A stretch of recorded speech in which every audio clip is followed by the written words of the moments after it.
হাত তুলে চোখ দিয়ে পানি গড়িয়ে যাচ্ছে। আল্লাহ জিবরিলকে বলছে, জিবরিল দেখো না আমার দোস্ত আমার হাবিবের কান্নার কারণটা কি হয়েছে।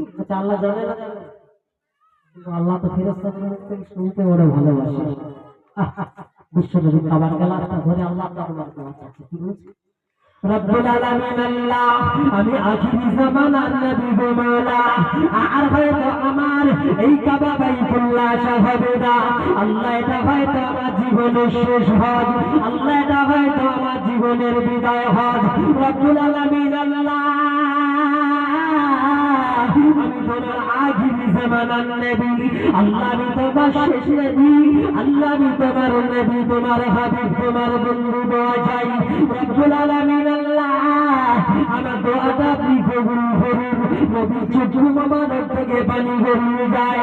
আমার আল্লাহ কোরআনে জানিয়েছে, আমার বান্দারা ইন্নাল্লাযীনা ইউযিবুনাল্লাহা ওয়া রাসূলাহু, নিশ্চয়ই যারা আমি আল্লাহ এবং আমার রাসূলকে কষ্ট দেয়, লাআনাহুমুল্লাহু ফিদ দুনিয়া ওয়াল আখিরাহ, তাদের প্রতি আমি আল্লাহ আমার লানত এই দুনিয়ার জমিনে এবং আখিরাতে আযাবান আযাবাম মুহিন, এবং অপমানজনক কষ্ট আমি আল্লাহ তাদের রেখেছি।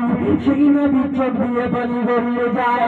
জিবরিল আমিন এসে বললেন, ইয়া রাসূলুল্লাহ, ইয়া হাবিবাল্লাহ, হুজুর আপনি কেন কাঁদেন? হুজুর আপনার কান্নার কারণটা কি আল্লাহ জানতে চায়। আখিরি জামানার নবী ওই কাবা গেলাটা ধরে বলেন, আল্লাহ আমি নবী হয়তো আমার জীবনের শেষ হজ আল্লাহ, আমি নবী হয়তো আর এই কাবার গেলা ছেড়ে দেওয়া চাইতে পারবে না, তবে আল্লাহ আমি নবী দোয়া চাই কিয়ামত পর্যন্ত আমার যত উম্মত-উম্মতীরা, আমার যত বেটা ছেলে উম্মত মেয়ে ছেলে উম্মতীরা এই কাবা বাইতুল্লাহ শরীফে তোমার কাবাটা তওয়াফ করার জন্য এই কাবা বাইতুল্লাহ দেশে তোমার দরবারে হাত তুলবে, আল্লাহ তুমি যেন তাদের হাতটা ঘুরিয়ে দিও না।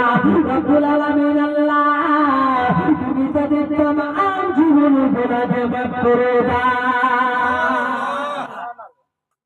নবী বলছেন, আল্লাহ কাবা শরীফে এসে আমার যত উম্মত আমি আসবে, আল্লাহ তুমি ওদের তামাম জীবনের গুনাহটাকে তুমি মাফ করে দিও। জোরে নবী আমার দোয়া চাইছেন, আল্লাহ জিবরিলকে বলছে, জিবরিল আমার হাবিব যে দোয়াটা চাইলো আমি আল্লাহ সারা জীবন কবুল করেছি, কিন্তু আজকে কবুল